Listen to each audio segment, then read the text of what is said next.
Hey guys, it's Breakout Bag Lunch. Today is April 13th, 2026, and fortunately, we are looking at a nice green day of a profit of a little over $360. I mentioned that I was going to start a new combine, and that combine is also off to a good start. We're at a profit of a little under $400. This profit was realized through three trades. One was a losing trade, but I I had two winning trades. We're going to talk about my read on the market, the trades, and things to improve the next step from here. So without further ado, let's get started with the review. I'm going to switch over to Thinkorswim like I did on Friday because you can see all the indicators that I use there compared to on Topstep X. Okay, now that we're in Thinkorswim, let's go over the trades. Like always, I'm going to start with the high level overview with the 1 hour chart. We've been continuing this uptrend that we've seen since we put in those lows from March 30th. And really, the market has just been very bullish since then. We were in a bit of a range here, but then we moved up higher from these lows during the Sunday session, which would be the Asian session. And because of all of this, my bias was certainly still bullish. Now, the first trade I took was unsuccessful, and it was a short trade.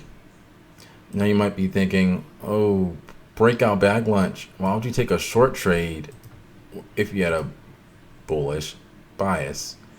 Well, that was just because of this move we had near the top of this 2 standard deviation here.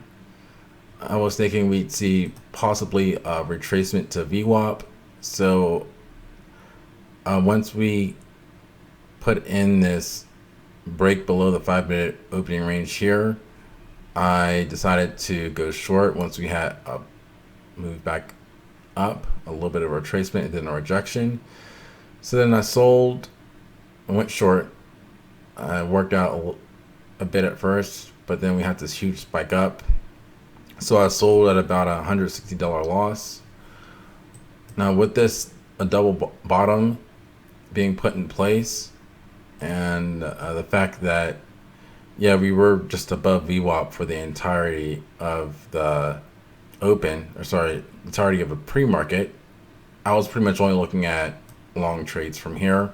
Now, we did get this move back up to near this 2 standard deviation band, and we had a retracement lower. And typically, I would wait for just a little bit more of a pullback. I'm going to show you with the fib retracement tool what I was looking for in particular. So yeah, usually I'll look for more of a pullback, but since it appeared we were in a very strong trend, I decided to buy this rally here. I didn't buy right at this candle, but once I saw this bullish reaction from this 50% level, I decided to go long, and yeah, that worked out very well. So that was one trade where I bought the dip here. And then the nice thing with rallies or very strong trends is that you can take the same trade again, which is what I did. Now, we didn't quite get a retracement back to the 50% level, but we had a bullish reaction here, so I went long. Well, actually, we had a bullish reaction here, so I went long around here, thinking we'd get a bounce above this 1 standard deviation band. My target was right around up here near the highs. Actually, it was a bit above the highs, but I moved it below the highs. And again, this trade worked out as expected. I probably shouldn't have moved my take profit area to below this high, but it worked out as expected. And one thing I do need to keep in mind, just as a retrospective, is that on rallies and trend days, I can hold trades for longer. And that was my bias, just based on the price action we had during the beginning of the New York Open. So again, the trading wasn't bad today, but it just could have been more. If I could have made more, just considering that I had a bias of a stronger trend. Yeah, I mean, if you just zoom out here, you can see that the price went well above where I had exited the trade. All in all, a good day. Pretty straightforward, honestly. The price action wasn't too choppy or hard to read. Let's hope we can continue this momentum into tomorrow and the rest of the week. As always, if you have any comments, suggestions, feedback, let me know. But if not, have a great day, and I will talk to you all tomorrow. Bye now.